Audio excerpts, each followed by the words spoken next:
أهلا أعزائي المتابعين في فيديو جديد وتأليف جديد من العيار التقيل جدا. تأليف جديد من العيار التقيل جدا يا أعزائي المتابعين. حلقة 13 من قصة الوحوش. ندخل في شرح الحلقة على طول. طبعا في الحلقة اللي فاتت كان في سمكة صياد اصطادها، والسمكة دي اللي الصياد اصطادها كانت سمكة غريبة، مش منظر سمكة طبيعية.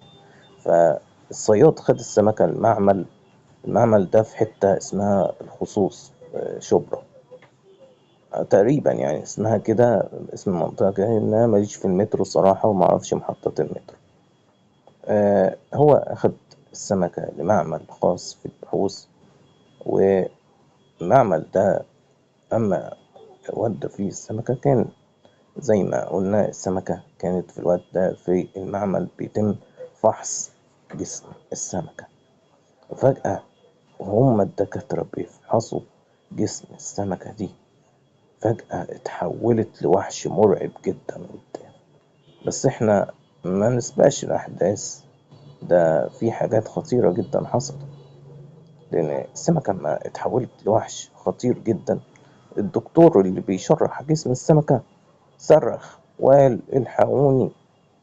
ولكن طبعا يعني هو بيقول الحقوني السمكة تكون.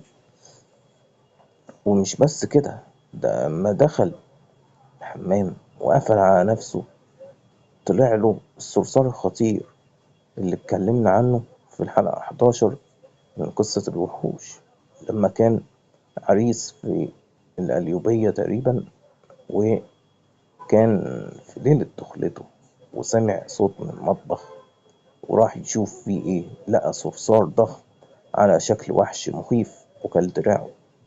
اهو بقى الصرصار ده نزل في بلاعة، البلاعة اللي نزل فيها الصرصار ده كان يعني مواسير المجاري وصلته لحد المعمل بتاع البحوث ده.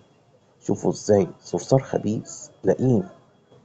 هو وصل بقى للمعمل لقى الدكتور ده وهو بيصرخ في الحمام الحقوني الحقوني السمكة هتاكلني.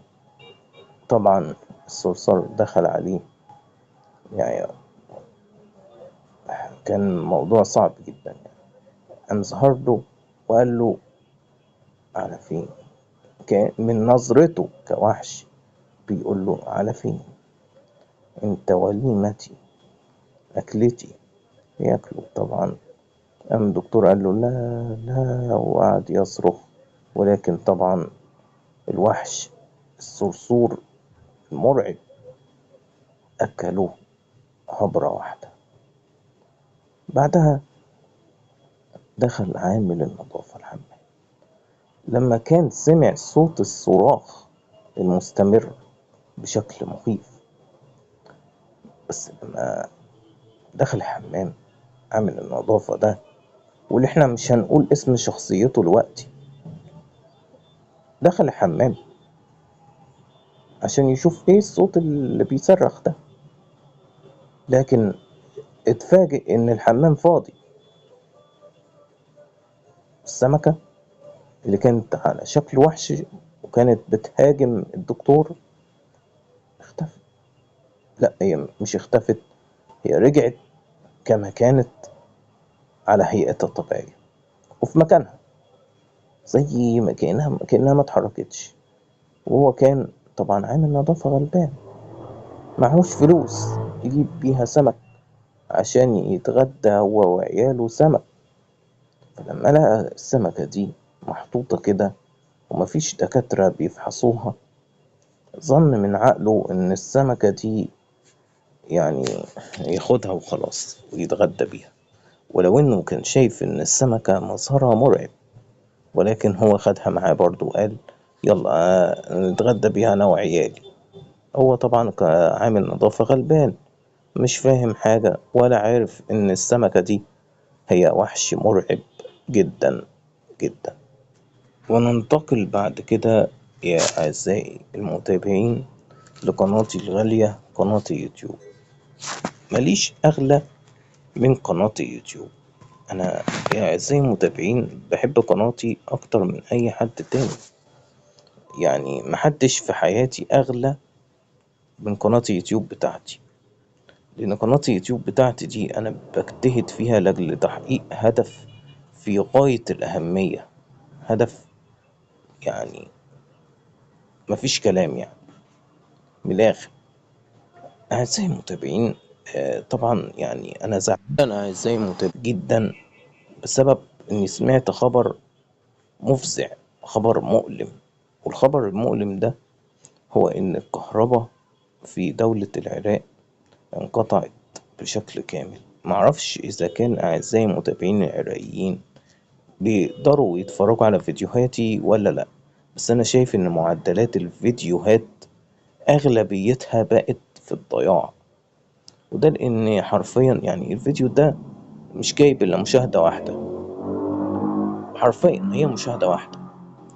ارجعوا بالفيديوهات اللي فاتت هتلاقوا في فيديوهات جايبة أرقام كبيرة جدا. عارفين ليه يا أعزائي المتابعين؟ لأن دولة العراق دلوقتي ما بقاش منها حد قادر يتفرج على الفيديوهات بتاعتي، لأن هم عندهم انقطاع شامل في التيار الكهربائي. وأنا معرفش، بيقولوا يعني إن الأسباب الحرب اللي بين إيران ودولة الكفار يعني. فالحرب دي أثرت بالسلب عليا أنا كيوتيوبر. طبعا يعني هما كده مفيش كهرباء في العراق، يعني مفيش انترنت، يعني مفيش متابعة لقناة اليوتيوب بتاعتي، قناتي القناص إيديتور. فكده يعني الحرب الإيرانية ديت تسببت بأضرار جسيمة جدا، وأضرار دي تعود علي أنا بالضرر. إحنا عاملين القناة دي علشان نستنفع، وأهم من الاستنفاع الشهرة، الشهرة ثم الشهرة. إحنا مش عاملين القناة دي لعب عيال، ولا هو مثلا أي حاجة أي عبط، لأ. القناة دي معمولة لهدف، إحنا بنجتهد وبنبذل أقصى ما عندنا عشان نحققه، والهدف ده لا تنازل عنه مهما كان. والشهرة هي أهم تاني هدف بعد الهدف الأول، يعني الهدف الأول هو ده، والهدف التاني الشهرة. الشهرة وإن القناة دي تكون أشهر قناة يوتيوب حول العالم. أيوة، أشهر قناة يوتيوب حول العالم. إحنا مش عايزين غير إن القناة دي تكون مشهورة جدا جدا جدا.